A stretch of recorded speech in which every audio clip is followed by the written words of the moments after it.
guys, so today I have my mom here and I will be doing a manicure with her. This is the color I'll be using. It is Seduce by Rebel Nail and it's super flaky and pretty. So we're just kind of moving into fall colors and I'm really excited. So let's get started. Well, first we're going to prep her nails and we'll be using this Blue Cross cuticle remover, and I've just put it in a spray bottle because it's a lot easier to use and to make sure that it gets on the nail versus just rolling off. And then we're going to use this cuticle pusher. Any cuticle pusher will do. To be honest, I actually took this from my mom a few years ago, so we don't know where it's from, but that's what we're working with.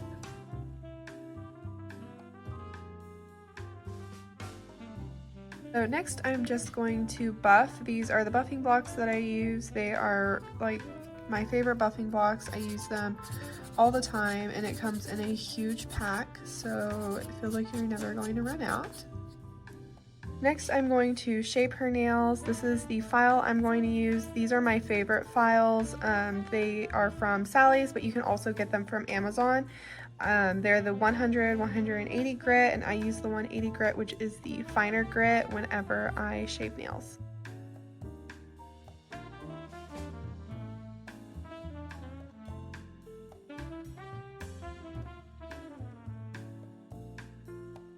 The last step in my nail prep is using a pH bond. This one is by Gelish, and I find that it adds a lot of wear time for each mani that I use it on.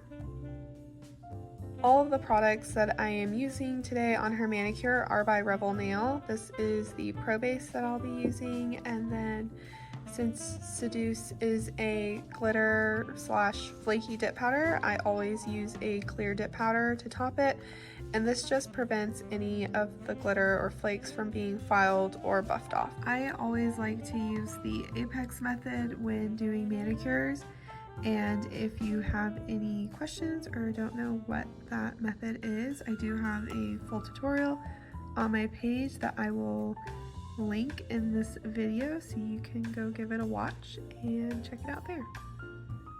If you always end up getting dip powder on your Pro Base brush, make sure that you're using a good fluffy brush and dusting off all of the excess, and this just prevents any of the dip powder from transferring to your Pro Base brush.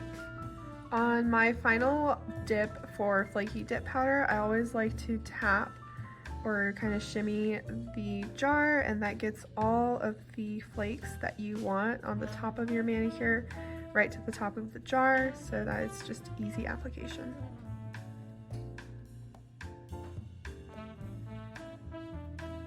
Always make sure to press down the flakes from the dip powder so that everything sticks to the nail, and whenever you go to dust off the excess, it's still nice and sparkly and flaky.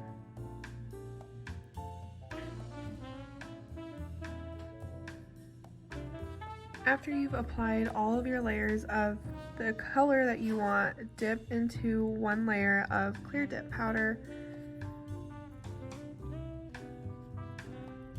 and then dust off the excess. After you've finished using your Pro Base, always take a lint-free wipe with acetone and then just clean off any extra Pro Base stuck on the lid. And then I usually like to finish with a little bit of cuticle oil, and then this will help prevent the lid from sticking to the jar. After you've applied your clear dip powder, it's time to activate, and make sure that you apply a generous amount of activator. If you're having any issues with your dip powder cracking or chipping, that is most likely because you're not applying enough activator. Finally, let the activator harden for about 2 to 5 minutes before filing or buffing. Next, I file the nail. I use the Melody Susie Scarlett e-file. I've been using it for about a year now and it's been really great so far. It has a little knob like right there that you can use to turn on, and then it also has a switch on the back that allows you to change direction so you get a good even file on the nail.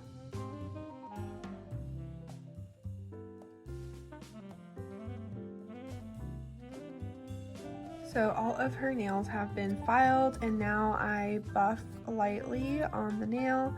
And again, I'm using the same orange buffer from the beginning because they are my favorite. After buffing, it is a time to apply your final layer of activator, and this is a necessary step when using Rebel Nails Finish Gel. However, if you have trouble getting a shiny top coat with their finish gel, I recommend applying the activator, letting it dry, and then rinsing with plain water and then drying off with a lint-free wipe. It works for me every time, and I think that it would help you as well if you're having that issue. So she just rinsed her nails with water and dried with a lint-free wipe. And next I'm going in with Rebel Nails Finish Gel. When applying your first layer of finish gel, apply 1, 2, 3 really thin strokes and then just leave it. Another thing to keep in mind when using Rebel Nails Finish Gel, after you apply your first coat of finish gel, you want the gel to dry so that it doesn't look as shiny. Whenever it looks wet still, you're going to get those white splotches, or it's going to take forever to dry. So make sure that it kind of looks like it's tacky or partially dried. And then finally, with the second layer of the finish gel, you can move a lot slower and be more particular about where you place the gel, and always make sure to cap your edges.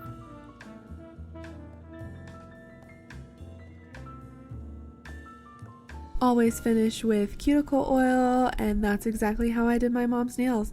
I hope y'all enjoyed this, and don't forget to like and subscribe for more. Bye y'all!